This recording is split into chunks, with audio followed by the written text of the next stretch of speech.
I was a teenage couch potato, which is a terrible title for a movie.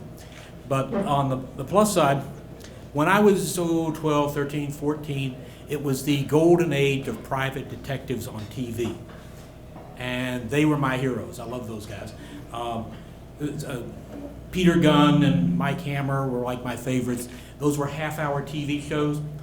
And then Warner Brothers got the idea if they put two detectives together in a team, they could have an hour-long TV show. And in addition, they also hit on the secret of a successful TV detective show, and that was to have a good address. So their first show was 77 Sunset Strip in Los Angeles. The next year they had two detectives in Honolulu, and they called it Hawaiian Eye. And the year after that, they had two detectives in Miami Beach, and they called it Surfside 6. Now, I could tell you a lot about the first two shows, but the third one, I don't remember anything about it except that the two detectives worked out of a houseboat, which was really cool. And they spent a lot of time hanging out at the Fontainebleau Hotel. And for me, those two locations were the real stars. Especially, now, I lived in the Gulf Coast of Texas. We didn't have detectives that had TV shows about them. You know, we were just out there in the middle of nowhere. And this is where my father comes into the story. He sold evening gowns for a manufacturer. He sold them to stores throughout the Southeast. And periodically during the year, he would go to Atlanta or Charlotte and set up a booth in a big convention center and with all the other ladies' garment representatives, and buyers would come in from all over to Charlotte or Atlanta. And by coincidence, the year that I'm telling you about is the year that he decided to go to the Miami show. And it was being held not in a convention center. It was being held in the Fontainebleau Hotel. And since it was being held during our summer break from school, he decided he would take the whole family. Or my mom decided he would take the whole family. I don't know what it was. I wasn't part of that conversation. I was just happy we were going. Now I was going to go to a place where they actually had detective stuff going on. So I made sure I packed right. Now, in addition to being a fan of TV detectives, I also love the Saturday movie matinee film noir detectives. And if you recall, Spencer Tracy and Humphrey Bogart and Robert Mitchum all had these great hats. You couldn't be a detective without a great hat. And I had the perfect hat for Miami Beach. It was a straw hat, but it was olive green in color and Tyrolean in style with a narrow brim. It had a wide tropical hat band. I mean, it was really cool. And I had that. And I also packed up other stuff I might need.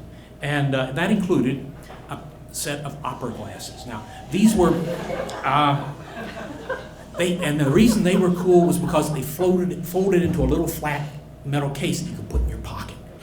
It was a clamshell type case with the eyepieces on the hinge side, and when it opened up and the front elements popped down, you could look at it. It was only 3 power, so it wasn't much good as an optical instrument, but it had that cool case with this imitation leather cover. And it was good for watching TV, because in those days they had the small sets and you could, anyway, so we were packed up and we drove across the Gulf Coast and over down to Miami. And when we got there, to the Fontainebleau, right across the street was the little blue Surfside 6 houseboat. Across the street from the Fontainebleau is Indian Creek. They call it a creek. It's lined with concrete like a canal.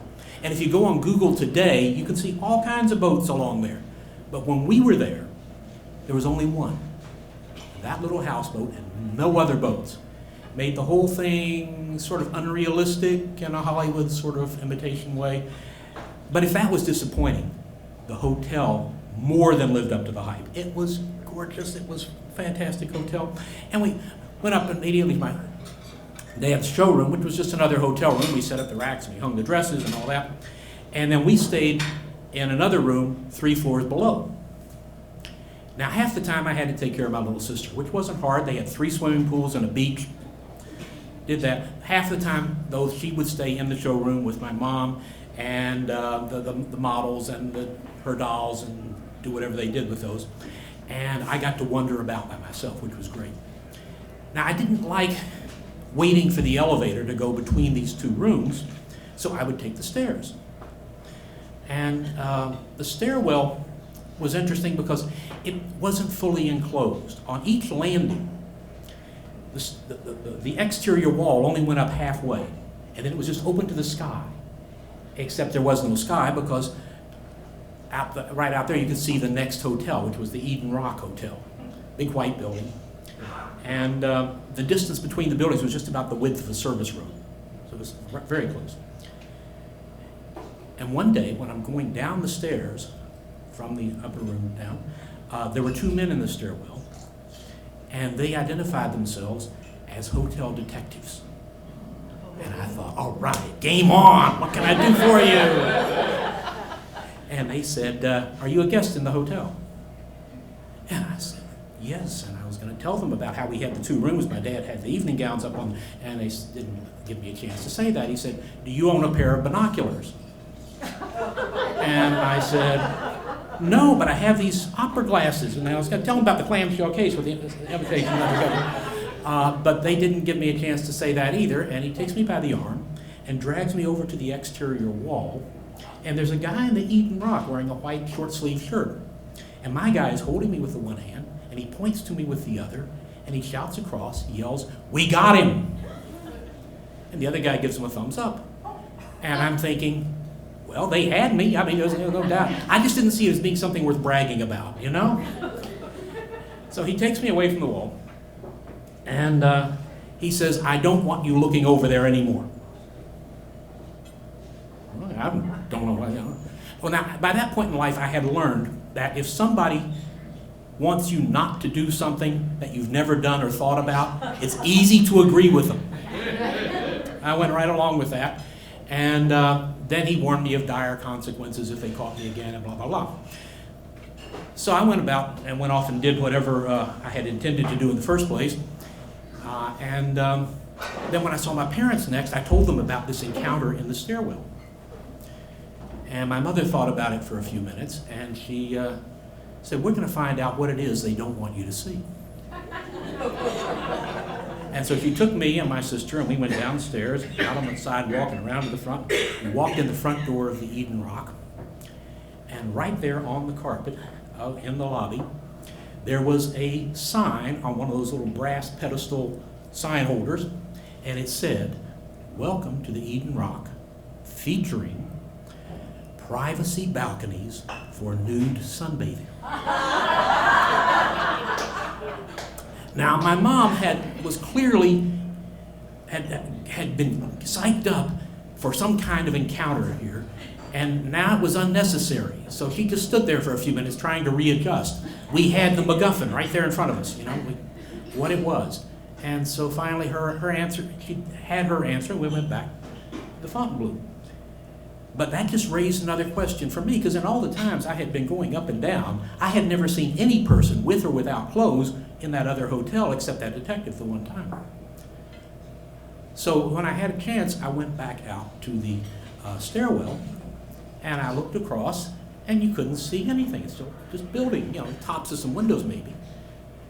And so I walked over to the exterior wall there, and I looked around some more, and if you looked over the edge, 2 floors down, you could see right into their balconies over the privacy wall.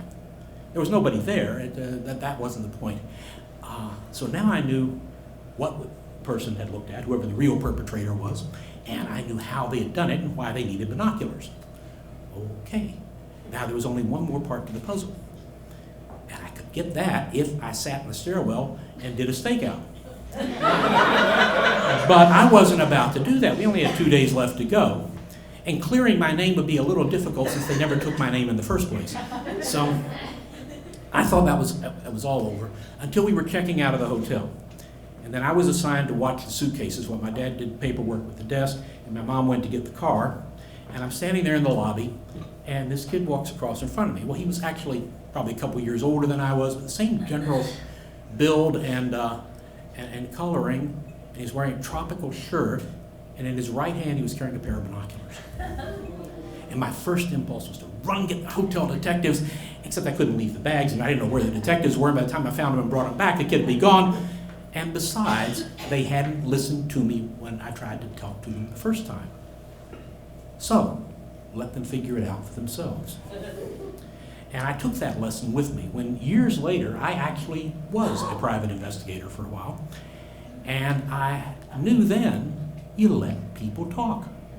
Never cut them off. Even if you think they're lying, sometimes a good lie can be more useful to you than the truth. So I did that.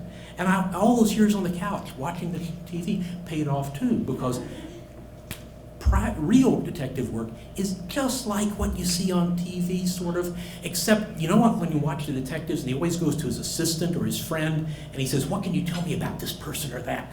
And the person always comes up with all this great background. That person doesn't exist. It's a plot device, don't know. But other than that, it's just exactly the same, well, using my hotel experience as an example, it's the same except there's no sex, no violence, and you don't always win. But other than that, the TV people have got it right.